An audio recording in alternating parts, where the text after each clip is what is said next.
Masih bersama dengan Heu, dan kali ini ia akan bertatapan langsung dengan salah satu dewa kuno yang bernama Guyi yang bersemayam di dalam tubuh Wuji sebagai pendukungnya.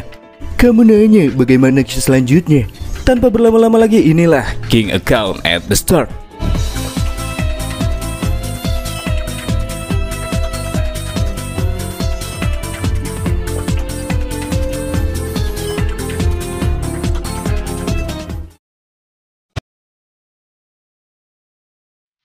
Setelah melangsungkan duel yang menegangkan, Wuji yang pada akhirnya dibuat tidak berdaya kemudian memberi nada ancaman kepada Yeu. Ia mengatakan jika Yeu ataupun yang lainnya akan berada di dalam ruangan ilusi dewa kuno yang sekarang mereka singgahi hingga mereka tua nanti. Itu menunjukkan apabila semua orang yang terkurung di sana takkan bisa keluar selama-lamanya. Seusai Wuji melontarkan nada ancaman, Yeu pun melayangkan serangan cakar kepadanya. Namun di saat yang sama, tubuh Wuji seketika mulai menghilang dan ternyata ia memilih kabur di tengah-tengah duel mereka. Wuji yang meloloskan diri sendirian juga sama sekali tidak memperdulikan Tian Qian, si jenderal kecilnya yang ikut terkurung di dalam ilusi dewa kuno tersebut. Di sisi lain, Annie dan Nana malah berniat untuk menghancurkan ruang ilusi tersebut dengan segenap kekuatan mereka. Sebab pikir keduanya kekuatan yang besar akan sangat dibutuhkan untuk dapat menghancurkan ruangan yang tercipta dari kekuatan dewa tersebut. Karena Yeu merasa tidak ada salahnya bila sedikit mencoba, ia pun melepaskan kekuatan api biru bayangan terkuatnya yang kemudian ia arahkan ke bagian permukaan tanah demi menghancurkan seisi tempat. Api biru yang merembet ke seluruh pelosok kota pun terus terbakar dengan hebat. Ledakan energi api yang kini berada di mana-mana terus memanas dan menyembul ke arah langit. Skill ultimate api neraka bayangan Yeu ini sangat ganas. Itu langsung menghancurkan kota hanya dalam satu kali pelepasan saja. Melihat peta horornya, dampak kehancuran yang diciptakan oleh masternya, Nana pun mengira jika itu terus berlanjut, mungkin mereka bisa keluar dari ruangan ilusi.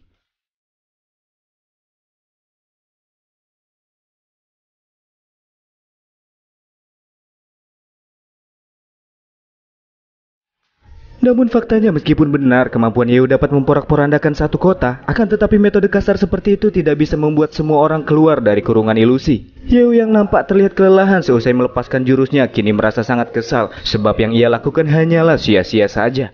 Di sisi lain, Tian Qian, si jenderal kecil, merasa sangat puas karena Yeu tidak mampu menerobos ilusi dewa kuno. Dalam hal ini baginya Wuji lah yang akan menjadi pemenang, sebab tanpa gangguan Yeu di dunia nyata, Wuji tentunya akan menyelesaikan proses penggabungan kekuatan dengan dewa kuno secara penuh dan kemudian mencapai tujuan besarnya.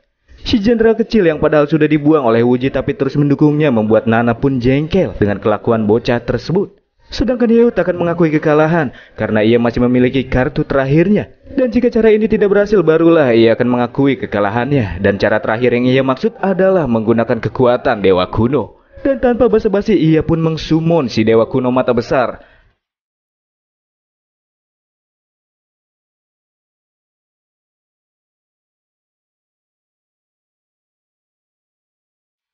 Sosok dewa kuno yang kini muncul di udara membuat Annie terdiam, karena baginya ini menjadi kali pertama menyaksikan dengan mata dan kepalanya sendiri sosok semengerikan itu. Tian Qian pun langsung menutup matanya. Ia mengetahui jika ia bertatapan secara langsung dengan si mata besar, maka hidupnya akan langsung berakhir. Namun kemampuan dewa kuno yang satu ini tidak akan berdampak apapun kepada orang terdekat MC. Yeu kemudian menyuruh si mata besar untuk mencari cara keluar dari dalam ilusi yang diciptakan oleh dewa kuno Guyi. Tapi sebelum itu, ia bertanya kepada si mata besar apakah ia mampu melakukannya. Si mata besar pun menjawab, "Wow," yang artinya saya sendiri kurang paham.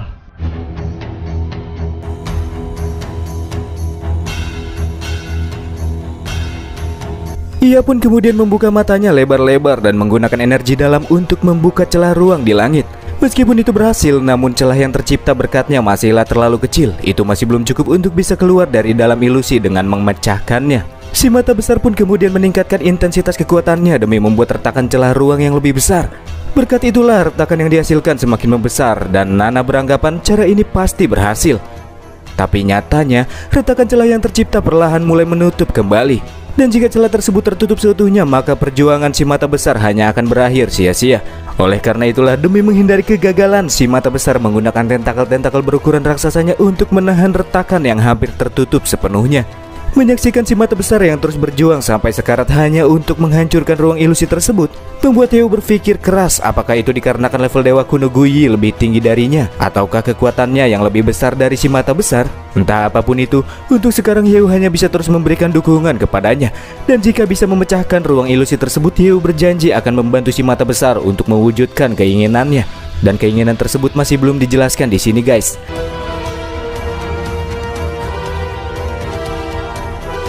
Sementara Dewa Kuno Yew berjuang mati-matian, kita akan beralih ke ruang laboratorium area hitam.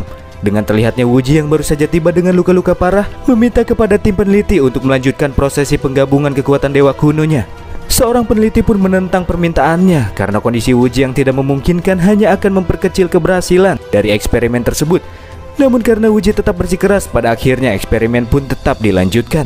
Wuji juga meminta kepada para peneliti untuk meningkatkan maksimal kekuatan penyerapan agar eksperimen berjalan lebih cepat. Ia tidak mau menunggu lama-lama lagi karena tidak sabar untuk mencoba kekuatan Dewa Kuno secara penuh. Di lain hal, dengan melakukan metode cepat seperti ini, imbasnya akan terjadi kepada tubuh Kiki yang tidak akan mampu menanggung beban. Tapi setidaknya menurut para peneliti, Kiki masih bisa bertahan sampai Wuji berhasil menyerap seutuhnya Dewa Kuno.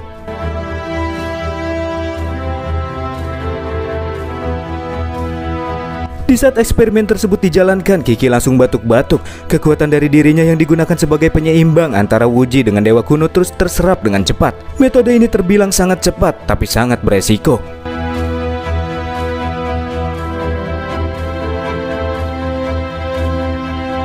Dan ketika progresnya berada di angka 80%, peralatan eksperimen dan komputer yang menjalankan program hampir mencapai batasnya. Walaupun nyaris gagal, pada akhirnya progres selesai dan sampai ke angka 100%. Di saat itu pula, mata sang Dewa Kuno terbuka dengan lebar. Hal ini menunjukkan bahwa eksperimen penggabungan telah sukses besar.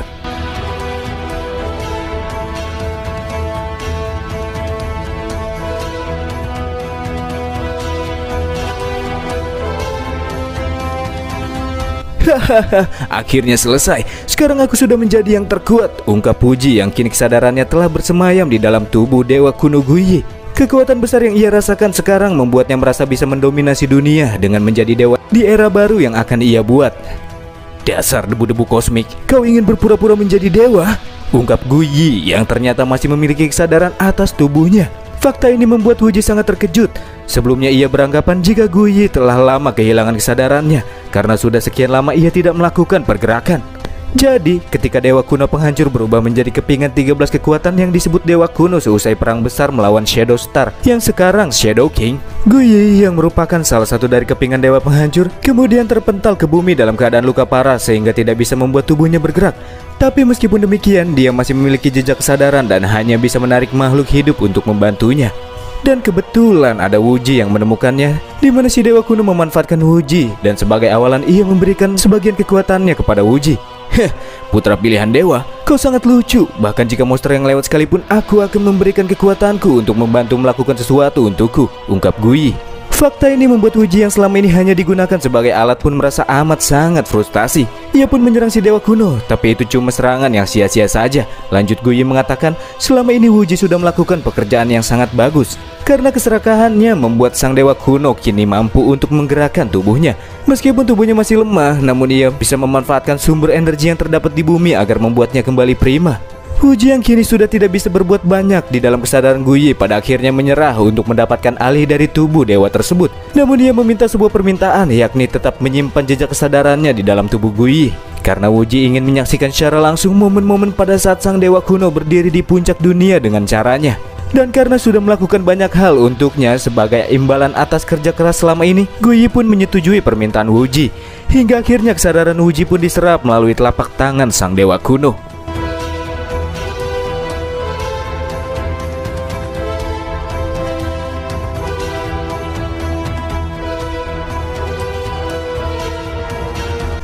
Sementara itu di area laboratorium, para peneliti mulai merasa kepanikan dikarenakan sistem mereka yang mengalami malfungsi. Tubuh Dewa Kuno juga secara terus-menerus menyerap energi listrik yang terdapat di sana, sedangkan tanda-tanda kehidupan Wuji semakin lama semakin menipis. Dewa Kuno yang akhirnya bertindak langsung mengamuk dan menghancurkan sisi ruangan laboratorium. Amukan ganas yang ditimbulkan olehnya membuat para peneliti tanpa pikir panjang langsung kabur dari tempat kejadian perkara.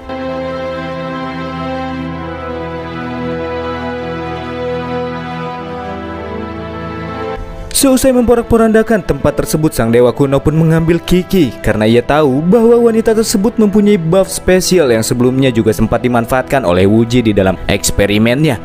Karena dirasakan berguna pula baginya, ia pun membekukan Kiki dengan metode kristalisasi dan kemudian ia letakkan di bagian dadanya demi menambah kekuatan. Hingga akhirnya Guyi pun merasakan dorongan kekuatan yang begitu kuat di dalam tubuhnya yang mulai mendapatkan limpahan kekuatan yang diberikan oleh Kiki sebagai sumbernya. Dengan ukuran tubuh yang menjadi jauh lebih besar, ia merasa sangat senang karena kembali mendapatkan kekuatan setelah ribuan tahun melemah. Dengan tubuhnya yang berukuran raksasa, Guyi pun kemudian keluar dari area laboratorium dan beralih ke kota Kaige. Teror yang disebabkan dengan kemunculannya sontak membuat semua warga sipil merasa kepanikan, di mana mereka berbondong-bondong berlarian mencari tempat yang aman dari jangkauan makhluk raksasa yang langkahnya bisa menghancurkan bangunan-bangunan di sekitarnya.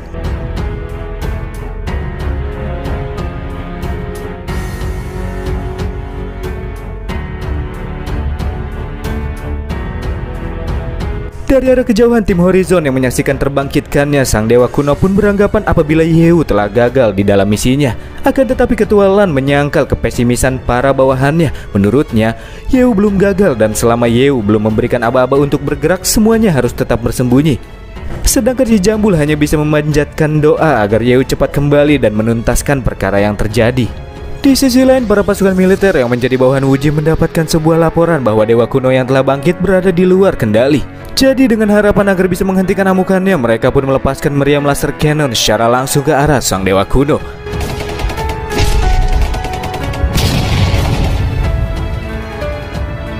Namun bagi Guyi, tembakan-tembakan yang terdaratkan kepadanya hanyalah serangan-serangan yang remeh. Dan kemudian ia pun memperlihatkan tingkat perbedaan kekuatan yang dimiliki oleh dewa kuno sepertinya dengan para manusia yang ia anggap seperti semut. Sambil mengangkat tangannya tinggi-tinggi ke langit, Guyi pun menggunakan kekuatan alam dengan membuat kepulan awan hitam di langit. Itu bukan hanya sekedar awan mendung biasa, di mana awan hitam tersebut mengeluarkan petir merah yang menggelegar dan langsung meratakan setiap bangunan-bangunan besar di sekitarnya. Kekuatan maha dahsyat yang dimiliki sang dewa kuno membuat para militer berpikir ulang untuk bisa menghentikan pergerakan sosok di luar nalar tersebut.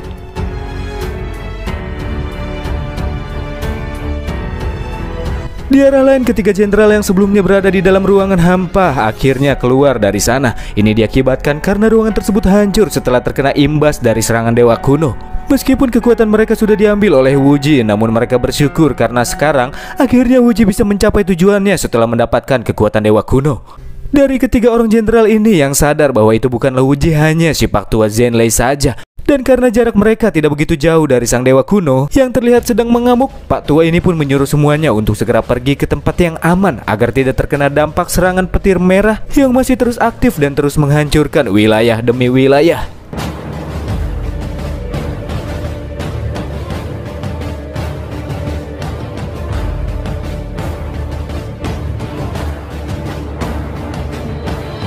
Di tempat lain nampak terlihat Kanki yang menggunakan jalan evakuasi bawah tanah yang mengarah keluar kota Kaige untuk menyelamatkan para ladies asuhannya. Kanki menyuruh mereka untuk bergegas dengan cepat karena jalur bawah tanah seperti ini pun takkan bertahan lama bila mengingat serangan dewa kuno yang begitu liar menyebabkan guncangan yang hebat. Dan kemungkinan besar serangan yang berkelanjutan bisa menyebabkan jalur bawah tanah tersebut tertutupi reruntuhan sepenuhnya. Sedangkan ia sendiri akan tinggal sebentar di sana sebab masih terdapat sesuatu yang mesti dirinya lakukan. Sambil menatap ke arah sang raksasa dari kejauhan, ia pun bertanya-tanya tentang keberadaan Yehu yang masih belum kunjung terlihat. Sebab bila dewa kuno tersebut dibiarkan, maka bisa dipastikan semua orang di dalam kota tersebut akan segera wafat.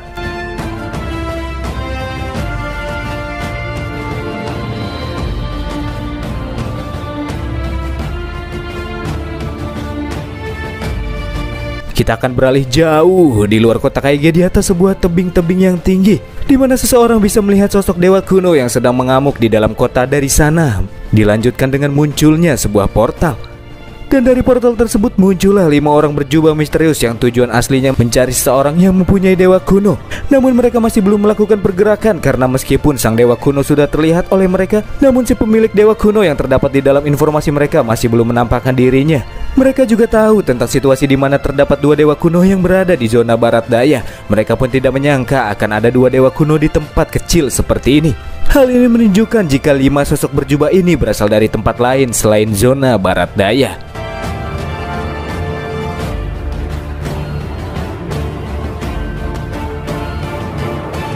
Sementara itu di tempat lain ada pula gerombolan monster tidak dikenal yang tengah menuju kota Kaige. Gerombolan monster tersebut dipimpin oleh seekor makhluk berlevel 190 bernama Sun, yang juga bertujuan untuk mengambil kekuatan sang dewa kuno. Banyak kali faktor X yang muncul. Nampaknya pergolakan di kota Kaige akan menjadi lebih gila lagi nih.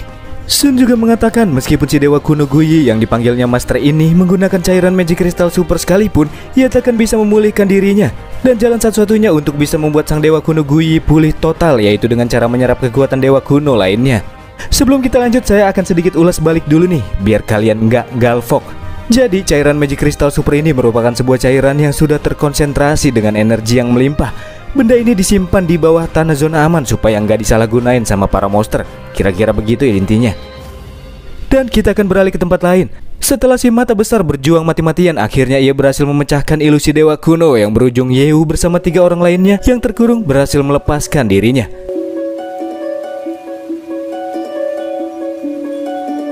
Tepat setelah keluar, Yeu langsung dihadapkan dengan pemandangan kota Kaige yang sudah berbeda dari sebelumnya. Itu terlihat seperti neraka yang sedang disucikan oleh sosok raksasa sebagai eksekutornya. Namun tidak peduli entah itu Wuji ataupun Guyi, hanya satu hal yang pasti, Yeu tak akan memberikan ampun kepada sosok yang telah membuat banyak nyawa dari warga sipil melayang. Ia pun kemudian menyuruh Eni dan Nana untuk pergi dan bergabung dengan ketua LAN, sedangkan Yeu sendirian akan berurusan dengan bocah besar di hadapannya. Sebelum pertarungannya, Yeu juga menghubungi ketua LAN terlebih dahulu. Karena terjadinya perubahan situasi dengan kebangkitan dewa kuno Guyi, ia pun menyuruh LAN King Yun pergi menjauh dari kota Kaige agar tidak terkena dampak kekuatan dari pertarungan yang terjadi nantinya. Sebab seluruh area di dalam kota Kaige sudah tidak aman lagi. Yeu juga menjelaskan lebih lanjut bahwa di dalam pertempuran kali ini ia akan lebih memprioritaskan menyelamatkan Kiki, sedangkan sang dewa kuno sendiri Yeu masih belum mempunyai cara untuk dapat mengatasinya. Gendut pun memberikan semangat kepada MC. Ia percaya kalau Yeu mampu mengalahkan makhluk gila tersebut, karena jika tidak diberantas maka sudah pasti entitas yang kuat tersebut akan menghancurkan umat manusia di masa depan. Yeu sendiri paham betul akan hal itu, makanya sekarang ia mencoba berpikir keras untuk bisa melumpuhkan Guyi.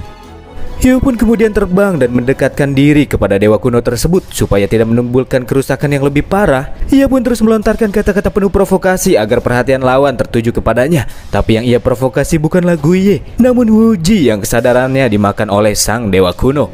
Sambil menghindari serangan yang dilepaskan, Yeu juga terus melontarkan kata-kata provokasi kepada Wuji. Di sini ia juga sempat mengerahkan kekuatan penuhnya kepada sang dewa kuno.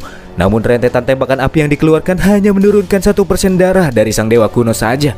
Akun Raja Qian juga sudah kehabisan energinya pada saat insiden di dalam ruang ilusi dewa kuno sebelumnya. Jadi untuk sekarang Yeu mesti beralih ke akun yang lain.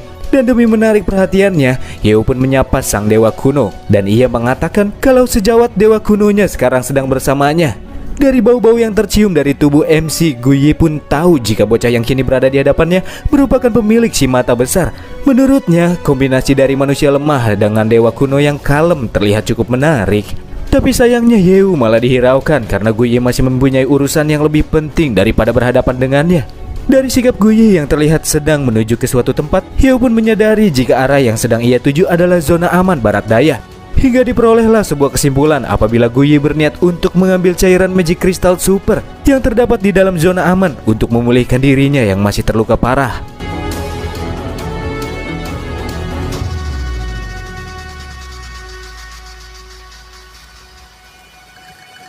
Ini menjadi momen-momen yang bagus karena sang dewa kuno akan pergi dari kota Kaige sehingga takkan ada lagi kehancuran yang berkelanjutan. Tapi Yeu juga harus memikirkan cara untuk mengalahkan Guyi pada saat ia pergi menuju zona aman. Tapi tiba-tiba saja langkah sang dewa kuno terhenti. Itu disebabkan karena Wuji mencoba mengambil alih kendali tubuh sang dewa kuno. Nampaknya ejekan-ejekan yang dilemparkan oleh Yeu sebelumnya telah berhasil. Sementara itu di sekitar area laboratorium penelitian yang sekarang sudah menjadi sisa-sisa reruntuhan, Tian Qian si jenderal kecil mencoba untuk sekeras mungkin menyadarkan tubuh Wuji yang tengah sekarat dan tanpa memiliki kesadaran. Meskipun Tian Qian membenci Wuji yang sudah merampas kekuatan dan juga membuangnya, namun tidak bisa dipungkiri bahwa Wuji merupakan sosok yang telah menyelamatkannya dari keterpurukan di masa lalu, sehingga kehidupan Tian Qian menjadi jauh lebih baik. Oleh karena itulah bagaimanapun caranya ia akan menyelamatkan Wuji apapun yang terjadi, sambil dirinya terus mengotak-atik sistem yang masih tersisa di dalam area penelitian. Dan tak berselang lama tubuh Wuji pun bereaksi. Ia berteriak kesakitan. Hal ini berdampak pula ke tubuh sang dewa kuno yang merasakan sakit karena sebagian tubuhnya sedang mengalami pertukaran kesadaran.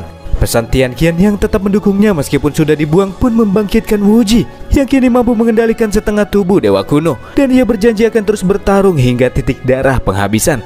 Kau lihat Yu, ini adalah kekuatan ikatan di antara diriku dan keluargaku. Dan untuk kali ini, aku akan benar-benar menghabisimu, ungkap Wu Ji yang juga langsung menyiapkan sebuah serangan ke arah sang MC. Yewu yang juga merasa terkesan dengan Wu Ji yang kembali mendapatkan kesadarannya pun tidak akan menahan diri lagi. Di saat itu pula Yewu memanggil Averal, sang penyihir bulan, di mana Yewu menyuruhnya untuk langsung mengeluarkan kekuatan terbaiknya. Di bawah sinar bulan purnama di malam hari yang menjadi waktu dari puncak kekuatannya, Averal merapalkan sebuah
Sensei dihancurkan berkeping-keping. Wu Ji yang kini mampu mengendalikan sebagian tubuh dewa kuno pun amat sangat percaya diri bisa dengan mudah mengalahkan Yewu.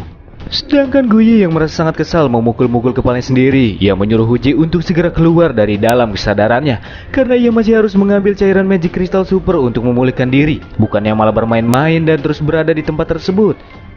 Dan di saat itulah Yewu memanfaatkan momen-momen tersebut untuk mengekang pergerakan lawan dengan sebuah skill yang bernama pertahanan logam super, di mana Yewu memanfaatkan logam-logam yang dipijaki oleh tubuh dewa kuno untuk mengaktifkannya. Meskipun tidak memberikan damage apapun, tapi skill ini bisa menghentikan pergerakan lawan dalam 1 menit ke depan. Hingga akhirnya Yewu berganti ke akun yang sudah sekian lama tidak digunakan olehnya, kartu terakhir yang juga merupakan akun terkuat yang dia punya sekarang. Dan dia, itu adalah Shadow King, yang kini telah muncul di medan pertempuran.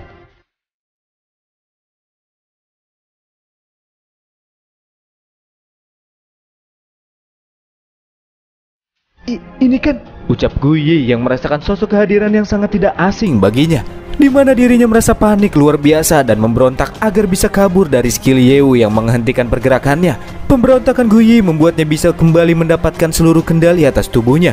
Namun di sini Wu Ji merasa sangat bingung mengapa si dewa kuno tiba-tiba saja langsung ketakutan. Nampaknya Guyi masih mengingat kejadian di saat Shadow Star menghancurkan dewa penghancur. Kalau pemberontakan Guyi terus berlanjut, maka skill pertahanan logam Yewu takkan bisa bertahan lama. Agar tidak membuang-buang waktunya dan untuk tidak membiarkan sang dewa kuno kabur, Yewu melepaskan skill 1000 darah, di mana darah-darah yang menetes dari tangan Shadow King langsung dicipratkan ke tubuh Guyi.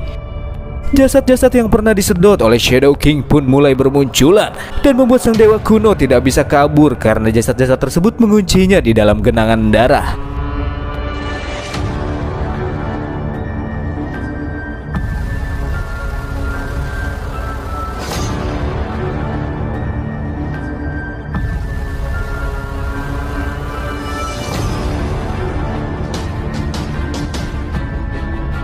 Skill ini bukanlah miliknya, tapi kenapa keberadaanmu sama sepertinya? Tanya Guyi. Ia pun kemudian membentuk lengan darah untuk mencabut kristal di dada Guyi sambil berkata, tidak peduli siapa aku yang sebenarnya, karena yang terpenting kau sudah menyakiti orang yang semestinya tidak boleh kau sakiti. Setelah kristal tersebut diambil dari dadanya, tubuh sang dewa kuno pun mulai kembali ke bentuk ukuran sebelumnya. Ia pun mengerang sambil mengatakan kalau MC tetap takkan bisa menghentikannya, karena mau bagaimanapun dia tetaplah dewa kuno dengan kekuatan yang melebihi umat manusia. Dengan kekuatan Shadow King yang belum terbangkitkan sepenuhnya, Yeo pun masih belum mampu menumbangkan Guyi. Di sini ia berpikir keras untuk dapat mencari jalan keluar dari permasalahannya ini. Namun tiba-tiba saja kristal yang ia genggam mulai mengalami retakan dan kemudian hancur berkeping-keping. Kiki yang terbebaskan dari dalamnya juga langsung sadarkan diri serta menyebut-nyebut nama Yeo yang kini sudah menyelamatkannya. Iya, benar, ini adalah aku dan aku akan segera membawamu pulang, ungkap MC. Selama Kiki menjadi bahan eksperimen dan berubah menjadi kristal, ia sama sekali tidak mengingat apapun yang terjadi dengannya. Yang ia tahu dan rasakan bagaikan mengalami mimpi buruk yang dipenuhi dengan kegelapan dan rasa perih. Tapi di dalam kegelapan yang ia rasakan terdapat sebuah bintang terang yang membimbingnya dan terus berlari mengejar bintang tersebut. Hingga akhirnya setelah menggapainya, ternyata Yeo sudah membopong tubuhnya. Itulah yang Kiki alami di saat tak sadarkan diri. Dan di saat itu pula wanita ini dengan sadar tanpa basa-basi memanfaatkan momentum untuk mencumbu MC kita. Dan disinilah pada akhirnya Yeo harus kehilangan keperjakaan bibirnya. Faktanya ciuman ini bukanlah hanya sekedar ciuman pertama saja, namun terdapat sebuah efek yang dirasakan Yeo, di mana aliran di dalam tubuh Shadow King-nya mulai terasa stabil. Di saat yang sama, sistem mengatakan bahwa akun Shadow King telah menerima buff super dalam 3 menit ke depan, di mana Yeo bisa menggunakan kemampuan penembus batasan dan membuka kunci terakhir special ability Shadow Star untuk melawan sang dewa kuno. Itu membuat ciuman pertama Yeo menjadi benar-benar sangat spesial. Sedangkan Kiki langsung tertidur setelahnya. Bisa jadi ini dikarenakan ia kehabisan energi setelah memberikan buff yang begitu hebat kepada Yeo. Yeo pun kemudian menyentuh bagian dahi Kiki yang tertidur pulas, di mana tubuh Kiki yang sebelumnya tidak terlapisi oleh selai benang pun seketika berubah dan memakai sebuah outfit style ala-ala kerajaan. Dengan outfit ini Kiki akan dengan sendirinya dibawa melayang menuju lokasi Nana dan yang lainnya bersembunyi. Dan setelah wanita tersebut melayang dalam keadaan tertidur, Yeo akhirnya bisa kembali melanjutkan duel dan fokus menghadapi si dewa kuno. Guyi yang merasakan pancaran energi sejati dari Shadow Star pun kembali mengalami kepanikan yang luar biasa. Karena tak ingin membuang-buang waktu, ia pun segera berlari ke arah zona aman barat daya demi mendapatkan cairan Magic Crystal Super.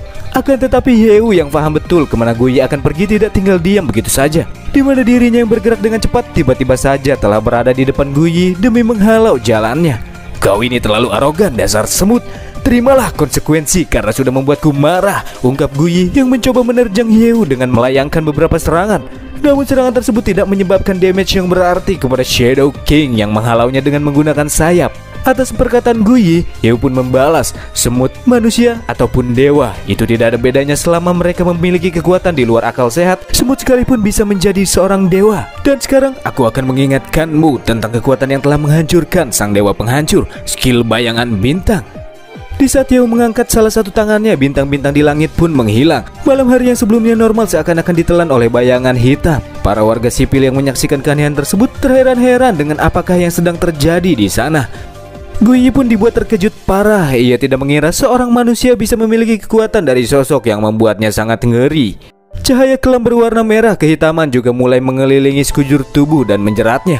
Guyi merasakan energinya secara terus-menerus diserap oleh cahaya bayangan gelap tersebut. Dan itu tidak bisa membuatnya melakukan banyak pergerakan, karena kekuatannya yang terus diserap mulai melemahkan dirinya. Di arah kejauhan, Tian Qian yang melihat pertarungan tidak menyangka akan ada suatu eksistensi yang bahkan lebih kuat dari sang dewa kuno. Dan itu muncul di kota Kaige. Ia menyaksikan kemustahilan di mana dewa kuno Guyi tengah ditelan oleh bayangan kegelapan.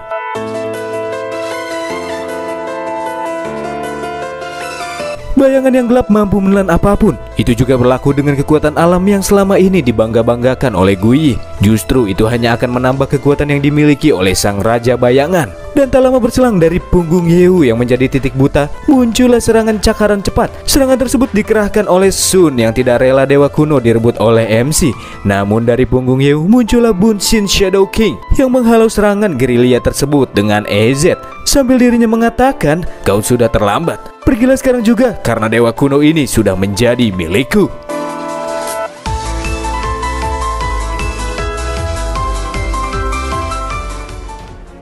Setelah menumbangkan Dewa Kuno Guyi di tengah-tengah prosesi penyerapan kekuatan Dewa Kuno tersebut, secara tiba-tiba saja Yew mendapatkan serangan mendadak, di mana seekor beast monster melayangkan rangkaian serangan cakar yang membentuk jaring untuk mengganggu Yew yang hampir menyerap seluruh kekuatan Dewa Kuno. Monster sejenis harpi ini tidak akan merelakan kekuatan besar milik Dewa Kuno jatuh ke tangan manusia. Oleh sebab itulah ia akan merebutnya dengan menggunakan metode apapun.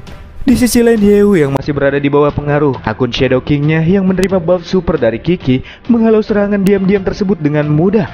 Ia juga menyindir sang monster yang baru saja muncul sekarang. Bagi Yew, makhluk sepertinya benar-benar tidak kompeten karena baru saja muncul di saat Yew sudah berhasil mengalahkan sang Dewa Kuno serta memanfaatkan situasi dengan kelicikannya. Namun kendati demikian, Yew berpikir bahwa makhluk tersebut takkan bisa mendapatkan apapun dalam aksinya kali ini. Sang Beast Harpy tersebut pun kemudian memperkenalkan dirinya jika ia termasuk ke dalam 28 konstelasi yang setara dengan Kashiwakao dan si Banteng Merah yang pernah menginvasi zona aman sebelumnya.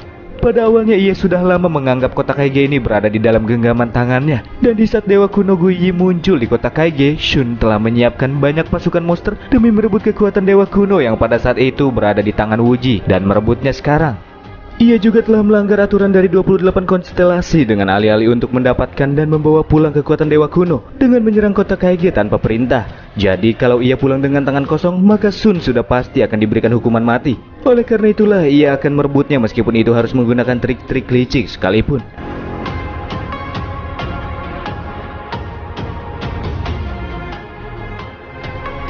Dan karena ia merasa masih belum mampu mengalahkan Yew, Shun kemudian mengerahkan pasukannya untuk membunuh para manusia yang masih berada di dalam kota.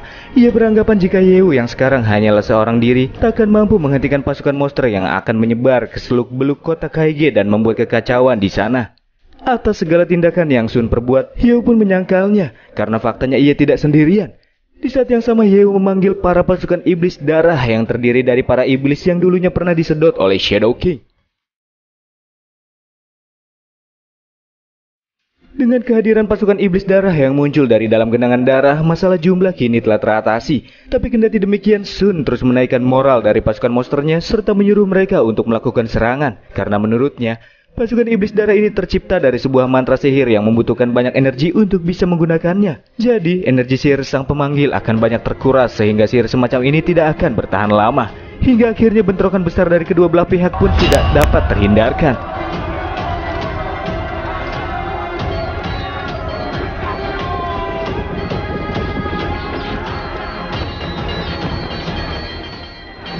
Benturan adu kekuatan terus berlanjut dengan sengit dan membuat medan pertempuran semakin memanas. Namun setelah beberapa waktu berlalu, moral dari pasukan para monster mulai menurun. Faktanya pasukan iblis darah terlalu mendominasi karena serangan apapun tidak mempan kepada mereka. Sedangkan pihak dari para monster semakin lama semakin terkikis, di mana jumlah mereka semakin lama semakin berkurang dan habis.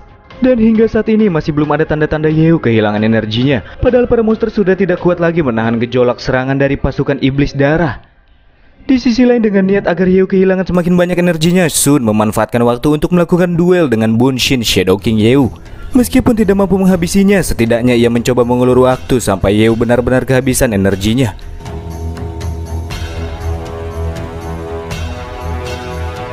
Di tempat lain di luar kota Kaige, kita akan diperlihatkan dengan seseorang berjubah merah yang merasa sangat antusias dengan jalannya hingar-bingar pertempuran yang tengah terjadi di dalam kota Kaige. Pria berambut putih ini juga mendapatkan firasat apabila Yew akan segera berada pada momen-momen yang kurang menguntungkan baginya. Lalu siapakah identitas dari pria yang membawa sebotol alkohol tersebut?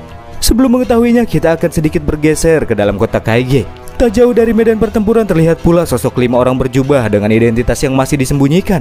Mereka tidak menyangka akan ada sebuah entitas yang mampu mengalahkan Dewa Kuno. Meskipun Dewa Kuno Guyi masih belum pulih total, namun itu tetap luar biasa. Pancaran energi yang mereka rasakan seperti sihir hitam, namun itu benar-benar berbeda dari sihir hitam pada umumnya. Kekuatan MC benar-benar membuat mereka amat sangat tertarik, apalagi kekuatan sihir tersebut bukan berasal dari Dewa Kuno. Sihir hitam ini terasa lebih kelam bila dibandingkan dengan pancaran kekuatan sang Dewa Kuno. Sedangkan dalam hal rencana merebut Dewa Kuno dari tangan MC, mereka baru akan beraksi seusai Yew mengalahkan sang monster serta menyerap kekuatan Dewa Kuno seutuhnya. Karena pada saat Yew berhasil menyerapnya, Dewa Kuno akan berubah bentuk menjadi bongkahan magic kristal yang bisa disummon. Yew yang terus-menerus menggunakan jurus ultimate-nya juga dirasakan segera mencapai batasnya, dan di saat itu terjadi barulah mereka akan mulai bertindak. Sementara itu Guyi yang kekuatannya semakin lama semakin terhisap tidak menyangka jika si Raja Bayangan yang merupakan inti dari Shadow Star masih hidup dan bahkan mendapatkan tubuh barunya. Sedangkan Yeo menyuruh Guyi untuk mengungkapkan kata-kata terakhir sebelum kekuatannya diambil alih olehnya. Di sini Guyi memberikan kutukan bahwa Yeo yang berperan sebagai wadah dari Shadow Star dan sangat ingin memiliki kekuatan dewa kuno hanya akan membawa nasib buruk serta kehancuran dunia dan dirinya akan selalu didekatkan pada kematian. Sedangkan Yeo menganggap kata-kata kutukan Guyi tak akan berefek kepadanya. Panggillah 11 dewa kuno yang lain bila kau ingin menanamkan kutukan kepadaku, ungkapnya. Hingga akhirnya badai bayangan kelam menelan seluruh tubuh sang dewa kuno. Hal ini menunjukkan bahwa kekuatan Guyi telah terserap, berikut dengan tubuh fisiknya yang lenyap tak tersisa.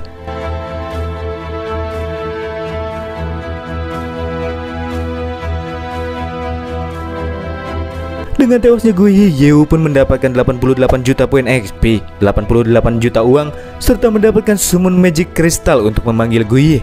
Sistem akun raja juga mengaktifkan sebuah mekanisme khusus dengan memasukkan kedua dewa kuno yang didapatkan ke dalam akun khusus, di mana Yeo bisa menggunakan poin XP-nya untuk meningkatkan kekuatan dewa kuno tersebut. Sedangkan cara mensummonnya masih tetap sama, Yeo harus menggunakan summon magic kristalnya. Dan dengan ini Yeo masih perlu mengumpulkan 11 dewa kuno lainnya untuk bisa membuka akun raja utama. Nampak terlihat pula retakan-retakan dari kartu akun si dewa kuno mata besar. Hal ini disebabkan karena si mata besar sebelumnya telah berjuang hingga sekarat pada saat insiden ruang ilusi dewa kuno sebelumnya. Dan untuk memulihkannya, Yeo harus membayar dengan poin XP dengan jumlah yang tidak sedikit. Dan sebelum sistem belum sempat memberitahu Yeo tentang berapakah harga yang harus ia bayar, di saat yang sama akun Shadow King mengalami kelebihan beban dan akan dinonaktifkan secara paksa karena durasi dari buff Super Kiki sudah habis. Yeo yang masih berada di atas udara pun terjatuh dari ketinggian. Ia juga langsung marah-marah sama sistem yang tidak mengatakan hal ini lebih awal, apalagi pertarungannya masih belum selesai. Di sisi lain, Sun yang hanya melawan Bunshin Shadow King dibuat sangat kepayahan dan serangan eksekusi akan segera terdaratkan kepadanya. Namun di saat-saat krusial yang dialaminya, secara tiba-tiba Bunshin Shadow King seketika lenyap dari hadapannya. Tentu momen-momen tersebut membuatnya merasa terheran-heran. Dan setelah ia melihat situasi, ternyata Yeo kini sudah tergeletak di atas permukaan tanah dalam keadaan tak sadarkan diri. Sun menganggap jika Dewi Fortuna sedang benar-benar berada di pihaknya, dan tanpa banyak memakan banyak waktu, ia pun memanfaatkan momen-momen tersebut untuk segera menghabisi sang MC berikut dengan mengambil kekuatan dewa kuno. Di arah lain dengan tujuan yang sama, kelima sosok berjubah pada akhirnya melakukan pergerakan. Mereka melesat dengan cepat ke arah di mana Yeo kini sudah tidak lagi berdaya. Sedangkan Yeo yang kini telah sadar dalam kondisi yang kurang menguntungkan pun mengatakan, sial, kenapa kutukan si dewa kuno dimulai begitu cepat? Iya, di sini Yeo menganggap kesialan yang terjadi kepadanya merupakan berkat dari kutukan dari kata-kata si dewa kuno sebelumnya.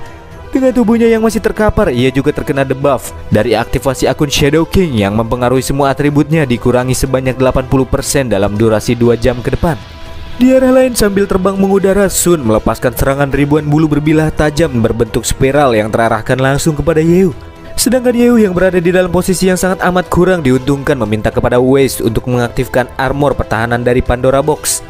Meskipun itu bisa saja dilakukan, namun tetap saja armor Pandora bukanlah solusi yang tepat. Menurut Waste, dengan kondisi tubuh Yeo yang kini sedang dalam keadaan kepayahan, bila lawan terus menerjang dengan serangan semacam ini, maka ia tetap akan terkena damage hingga akhirnya menyebabkan kematian. Sial. Apakah aku akan benar-benar tewas di sini? Ungkap Yeo yang kini sudah berada di dalam ambang kematiannya. Namun tanpa diduga-duga dari arah lain muncullah seorang yang melayangkan pedangnya dan langsung menghancurkan serangan eksekusi Sun. Yang ternyata pria berjubah yang melindungi Yeo dari ancaman kematian ini adalah si pria berjubah yang sempat kita lihat sebelumnya. Dia juga mencibir Sun yang sebagai salah satu dari 28 konstelasi namun melakukan tindakan yang picik seperti ini. Karena pria ini menganggap bila seorang bos monster sepertinya mungkin akan bertarung secara adil, namun nyatanya anggapan tersebut benar-benar sepenuhnya berbeda.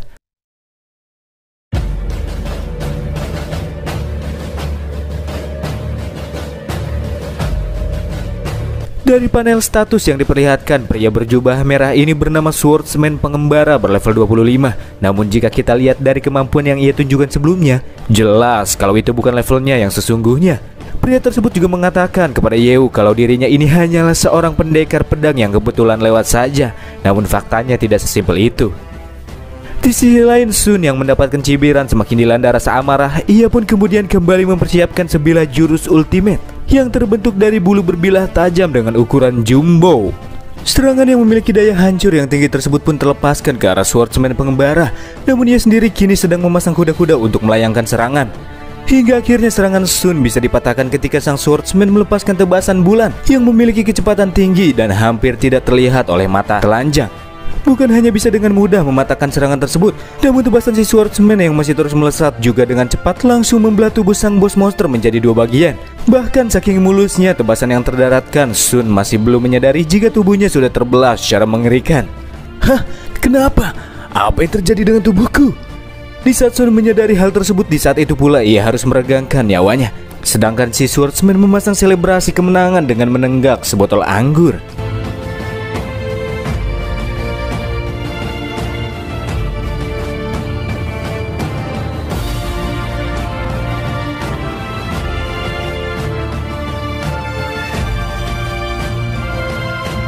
Setelah nyawanya terselamatkan, Heo pun mengucapkan rasa terima kasihnya kepada swordsman yang menjadi penolong dalam keadaan darurat ini. Ia pun membalas, Heo tidak perlu berterima kasih sebab dirinya hanya sebatas melakukan eksekusi pada saat sang bos monster sudah dibuat sekarat oleh Heo. Swordsman tersebut juga menyuruh Heo untuk menunduk terlebih dahulu sebelum melanjutkan obrolan mereka. Di saat Heo dengan cepat menundukkan diri, sang swordsman dengan cepat kembali melayang ketebasan cepat ke sekelilingnya, di mana serangan tersebut dengan cermat mengenai 4 orang berjubah yang bermaksud untuk melakukan penyergapan.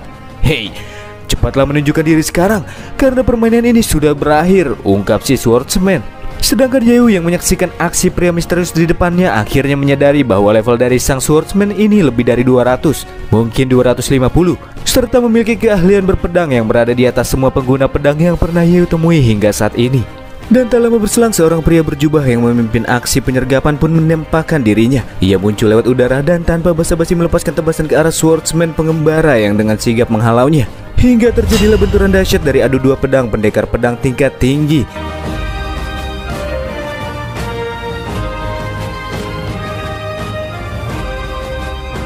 Dan dari adu pedang yang nampak terlihat seimbang ini, keduanya pun langsung terhempaskan ke arah yang berlawanan. Sambil lawan bertanya-tanya, mengapa si swordsman pengembara bisa ada di tempat tersebut?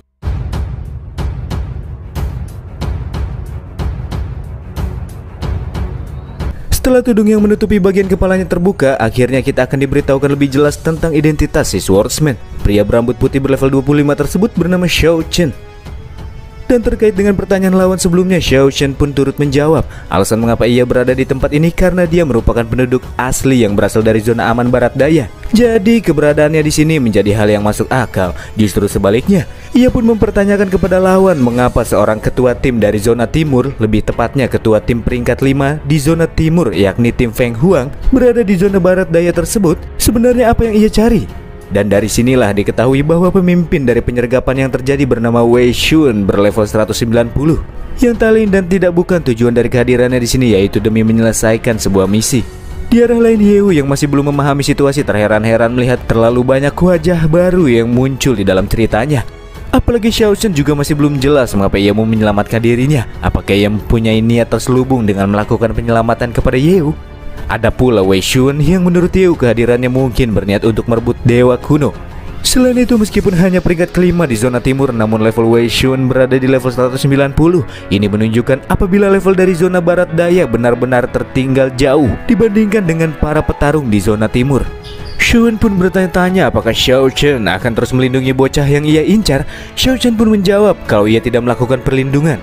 Dia hanya merasa tidak senang dengan kelakuan seseorang yang memanfaatkan keuntungan momen dan berbuat tindakan yang tidak tahu malu. Kata-kata nyinyiran tersebut tentunya merujuk ke Wei Shun yang baru saja bertindak di saat Heo dalam keadaan kepayahan. Dan setelahnya Shun pun langsung putar balik dan mengurungkan niatnya untuk mendapatkan dewa kuno yang menjadi tujuan dari misinya. Hal tersebut membuat para bawahannya terheran-heran mengapa ketua tim mereka malah memutuskan untuk menyerah padahal tujuan mereka sudah berada tepat di depan mata. Dan bahkan terlihat jelas bahwa si ketua sangat tidak mau bertarung melawan Xiao Chen. Atas keheranan mereka, sang ketua pun mengingatkan sebuah hal yang berbunyi, sebelum pria bernama Xiao Chen serius, larilah, karena Xiao Chen adalah sosok yang tidak boleh diprovokasi dengan level mereka yang sekarang.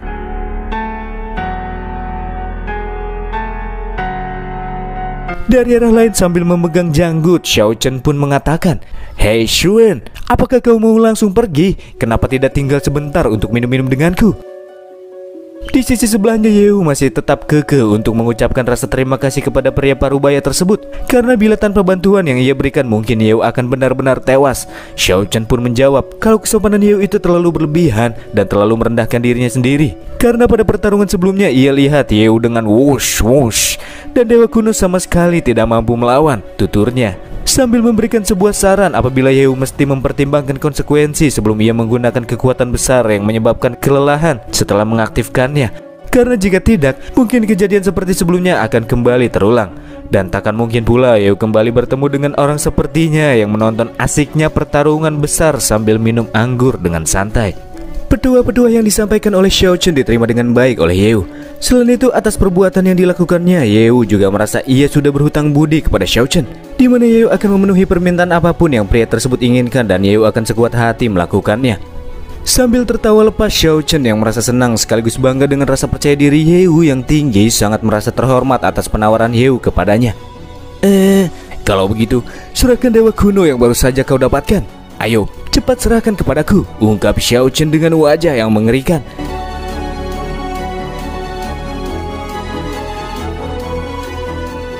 Ia pun terus mendekat Yeu untuk memenuhi permintaan memberikan Dewa Kunonya, akan tetapi Yeu hanya tersenyum mendengarnya. Dan tentunya MC takkan mau memberikan kekuatan Dewa Kuno sebab yang satu ini ia dapatkan setelah bertarung habis-habisan. Jadi ia tidak mau hasil jeripayahnya direnggut begitu saja oleh orang lain. Di lain hal, kekuatan Dewa Kuno tersebut sudah terikat dengan jiwa Yeu. Jadi jika ada seseorang yang menginginkannya, jalan satu-satunya hanyalah membunuhnya. Dan faktanya, Yeu pun sadar kalau pria kuat di hadapannya ini cuma mau sedikit mengujinya. Karena jika Xiao Chen benar-benar menginginkan Dewa Kuno tersebut, sudah pasti dia akan menolongnya dan akan langsung menghabisi Yeu sebelumnya. Hal ini membuktikan juga apabila pria yang Yeu panggil dengan sebutan paman tersebut mempunyai tujuan lain. Setelah mendengar kesimpulan MC, ia pun langsung tertawa dengan lepas dan membenarkan apa yang disampaikan oleh Yeu. Xiao Chen pun mengatakan pada awalnya ia datang ke kota Kaige hanya berniat rekreasi dan minum-minum dengan para wanita di dalam kota Kaige. Apalagi ia sudah hampir kehabisan anggur di botolnya. Menanggapi hal tersebut, Yeu tanpa ragu mengambil inisiatif untuk mengundang pria tersebut ke zona aman, karena di sana ia bisa mendapatkan anggur berkelas ataupun yang lainnya, dan tentunya secara gratis. Hahaha, tidak sia-sia aku menyelamatkanmu. Kau benar-benar layak untuk menjadi pemegang saham Hanmo. Hah?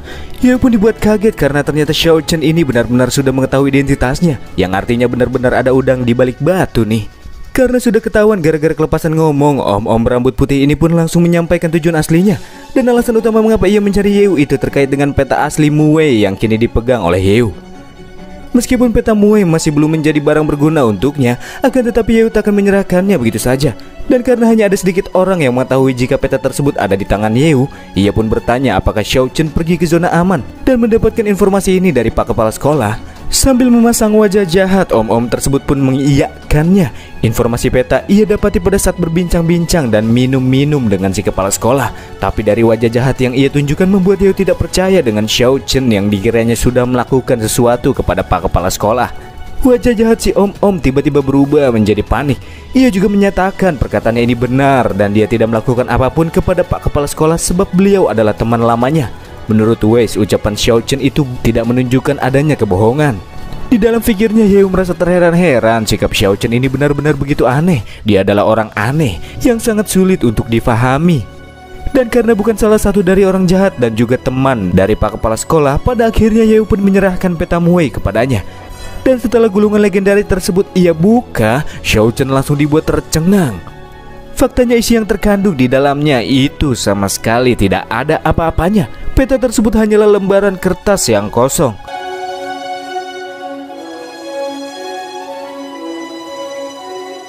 Nampaknya Mue menggunakan semacam sihir khusus untuk menyegel isi di dalam peta yang ia wariskan ini. Xiao Chen yang mengetahuinya merasa sangat jengkel karena Mue sudah menghentikan langkahnya. Dengan rasa kecewa ia pun menyerahkan petanya kembali kepada Yeu.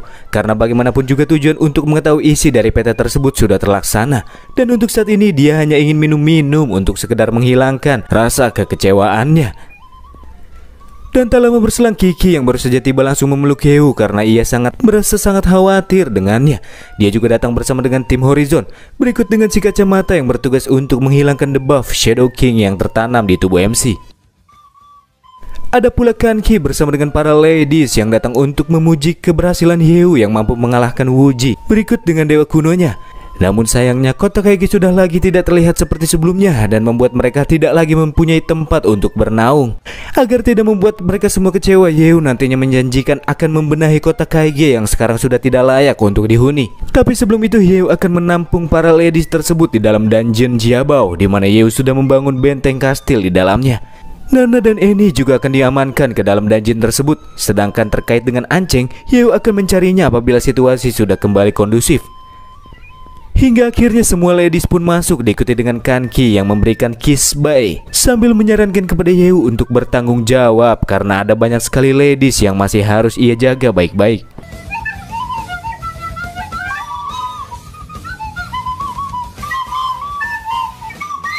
Gendut sama Wes malah ngeledekin Yehu yang katanya nggak mau bikin kerajaan harem, tapi kok jumlah wanita di dalam bentengnya malah semakin banyak. Dasar raja harem. Ketua Lan dan yang lainnya juga akan diamankan ke dalam dungeon karena setelah ini masih akan ada satu pertarungan besar yang harus Yehu tuntaskan. Dan kemudian dungeon pun ditutup setelah Kiki menjadi yang terakhir masuk ke dalamnya.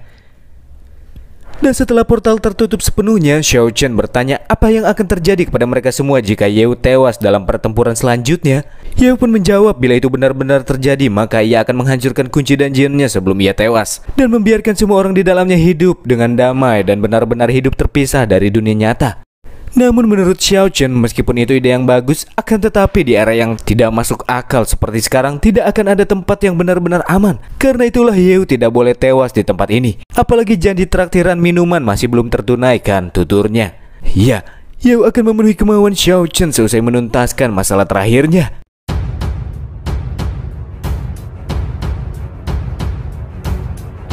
Masih di sekitar area kota Kaigi nampak terlihat Tian Qian yang tengah membawa tubuh Wuji yang masih hidup. Tapi ia sudah sekarat serta tidak lagi memiliki kesadaran atas dirinya. Kondisi Wuji sudah seperti mayat hidup. Namun meskipun begitu Tian Qian masih belum menyerah untuk bisa terus bertahan hidup bersamanya. Tapi di tengah-tengah perjalanannya muncullah Yehu yang berdiri dengan gagah menghadang jalan Tian Qian. "Hei, kau ingin langsung pergi tanpa berpamitan?" ungkap Yehu dengan menunjukkan wajah yang kejam. Dalam situasi tanpa bisa berbuat apa-apa di hadapannya, Tian Qian merengek meminta untuk dilepaskan karena Wuji yang sudah lagi tidak bisa berbuat apa-apa takkan mungkin bisa menimbulkan ancaman lagi untuknya.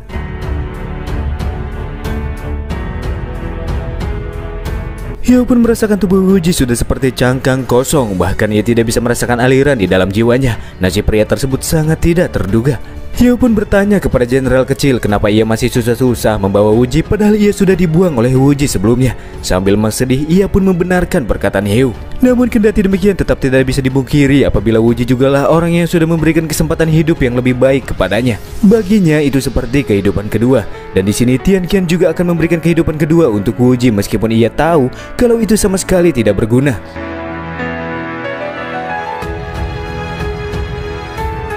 "Apakah kau pikir aku akan membiarkanmu pergi begitu saja?" ungkap Yehu sembari mengaktifkan Chidori.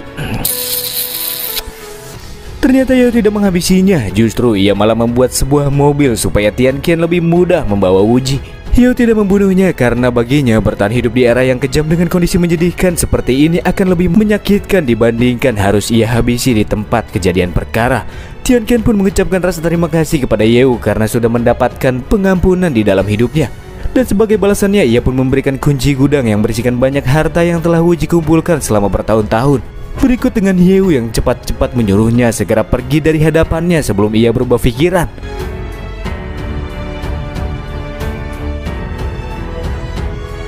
Meskipun kata-kata Yehu kejam, namun tetap saja ia sudah menyelamatkan Tian Qian dan Wuji. Itu membuat Xiao Chen bingung dengan Yehu yang berhati kejam ataukah malah berhati lembut. Setelah kepergian mereka, Yehu pun lanjut mengajak Xiao Chen untuk pergi menuntaskan urusan terakhir sebelum keduanya pergi untuk minum-minum. Di sini Xiao Chen juga merasakan munculnya energi super kuat dari seseorang yang tengah bergerak cepat ke arah mereka. Energi super tersebut juga memicu peringatan dari sistem di mana Yehu lanjut diajak masuk secara paksa ke dalam ruang sistem raja.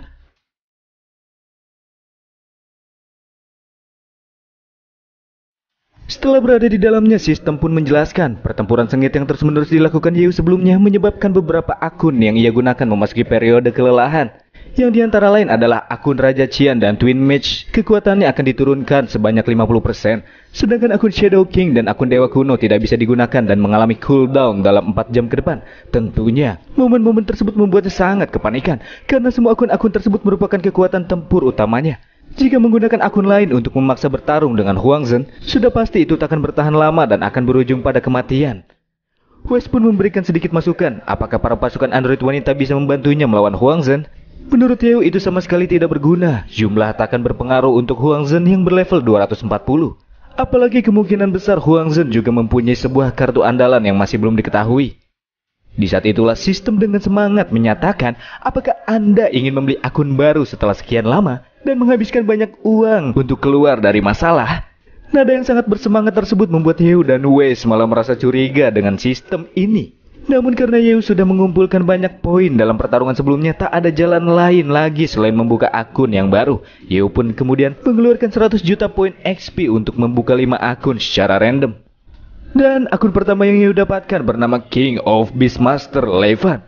Dikatakan pada awalnya ia terlahir dan memulai kehidupan sebagai pemburu biasa.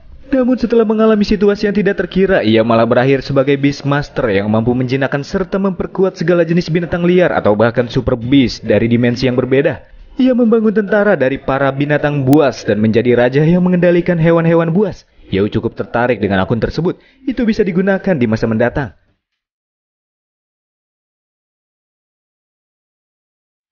Selanjutnya, Yeo mendapatkan pelahap surga dan bumi, Black Hole. Ini merupakan sebuah black hole kecil di alam semesta yang tumbuh berkembang dengan cara melahap apapun. Semakin besar ukurannya, maka daya hisapnya juga akan menjadi lebih kuat. Hingga akhirnya black hole ini bisa menelan bintang-bintang di langit. Namun dalam penggunaan awal, Yeo hanya bisa menelan sesuatu yang berukuran 1 meter kubik saja. Akun tersebut terlihat cukup kuat, namun butuh waktu untuk bisa memperkuatnya. Sedangkan yang Yeo butuhkan sekarang adalah kekuatan tempur yang instan.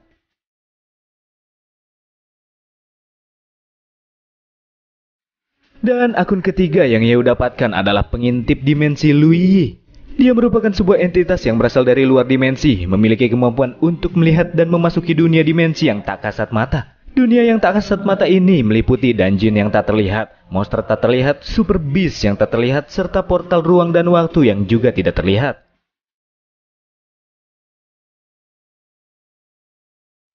Yeo mulai gusar karena masih belum mendapatkan akun yang memiliki kekuatan tempur yang sangat ia butuhkan sekarang. Namun seketika Yeo langsung merasa gembira di saat sistem mengatakan kalau 2 akun lain yang Yeo dapatkan merupakan akun legendary. Yang diantaranya adalah Valkyrie yang terjatuh, Merlin. Dikatakan bahwa dia merupakan Valkyrie yang terjatuh dari langit karena jatuh cinta pada seorang manusia biasa. Dan setelah kekasihnya tewas, ia menjadi gila dan tercemar oleh kejahatan. Hingga akhirnya ia menjadi sosok yang akan membantai siapapun di sekitarnya tanpa pandang bulu. Merlin juga merupakan akun legendaris spesial. Dan jika mengaktifkan akun ini, maka Yeo akan berubah bentuk menjadi Merlin bertubuh wanita yang akan membantai makhluk hidup apapun tanpa pilih-pilih. Yeo pun merasa jijik dengan akun ini, karena selain menyerang secara membabi buta, ia juga merasa seakan-akan menjadi seorang transgender. Tapi Wes yang berjiwa mesum nampaknya sangat menganjurkan MC untuk menggunakan akun yang satu ini, karena menurutnya setelah Yeo mengaktifkan akun Merlin, mungkin akan sangat sulit untuk kembali beralih ke tubuh aslinya. Jadi untuk sekarang harapan Yeo hanyalah 1 akun terakhir. Ia berharap mendapatkan akun kuat yang normal-normal saja. Kilatan cahaya yang amat sangat menyilaukan membawa Yeo pada harapan terakhirnya. Dan itu adalah sosok dari seorang ahli bela diri yang tidak dapat dihancurkan alias abadi. Dan dia bernama Kaisar Feng Wu. Kayaknya nggak asing dari bentukannya. Dikatakan bahwa Kaisar Botak ini hanya membutuhkan waktu 2 tahun saja untuk berubah dari pejalan kaki biasa dan hidup sebagai orang normal menjadi master bela diri terkuat. Ia mampu menembus atmosfer dan berjalan di permukaan bulan, serta mempunyai kekuatan fisik yang telah mencapai level tak terkalahkan. Namun karena mengabaikan bagian kepalanya, ia sempat terkena radiasi kosmik yang menyebabkan kebotakan. Dan sejak saat itulah ia tenggelam dan menghilang dari dunia. Akun ini juga merupakan akun legendary spesial. Meskipun penggunanya mendapatkan kekuatan fisik yang sangat kuat, tetapi karena masalah kebotakan, penggunanya akan jatuh ke dalam keadaan depresi yang sangat parah.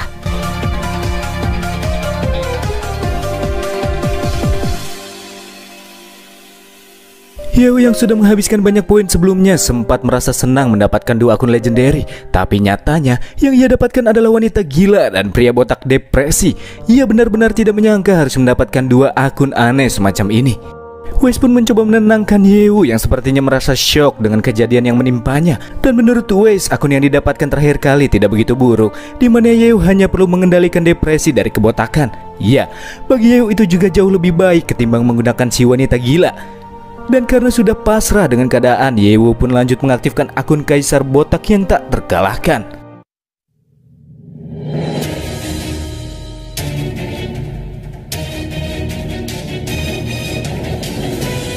Setelah bertransformasi ke bentuk pria botak kinclong berjubah merah yang tubuhnya terlapiskan armor pelindung yang keren, Xiao Chen yang menyaksikan perubahan Yeo sempat merasa terheran-heran mengapa ia bisa berubah menjadi orang yang sangat aneh. Di saat itu pula muncullah Huang Zhen yang tanpa basa-basi melepaskan tinjunya kepada Xiao Chen. Huang Zhen yang datang menyerang merasa sangat gembira akan segera bertarung dengan orang kuat seperti Yeo. Tapi ia merasa bingung kenapa Yeo terlihat sudah berumur, padahal kata Ling Yuan Yeo itu adalah bocah yang nakal. Hei, aku ini bukan Yeo. Perhatikan dulu namaku sebelum melakukan serangan, ungkap Xiao Chen. Ternyata patua ini salah sasaran saking semangatnya. Dan setelahnya ia pun memanggil-manggil nama Yeo sambil menyuruhnya untuk segera keluar untuk melawannya. Hei, aku kan ada di sini, ungkap Yeo dengan nada yang lemas. Setelah melihat bentuk perawakan MC, Huang Zhen pun merasa terkaget-kaget. Sosok Yeo tidak seperti apa yang ia bayangkan sebelumnya. Karena bagaimana mungkin bisa ia mengalami kebotakan di usia muda? Tidak. Aku tidak mau menjelaskan tentang kebotakan ini. Cepat selesaikan pertarungan kita dan akhiri semua lelucon ini.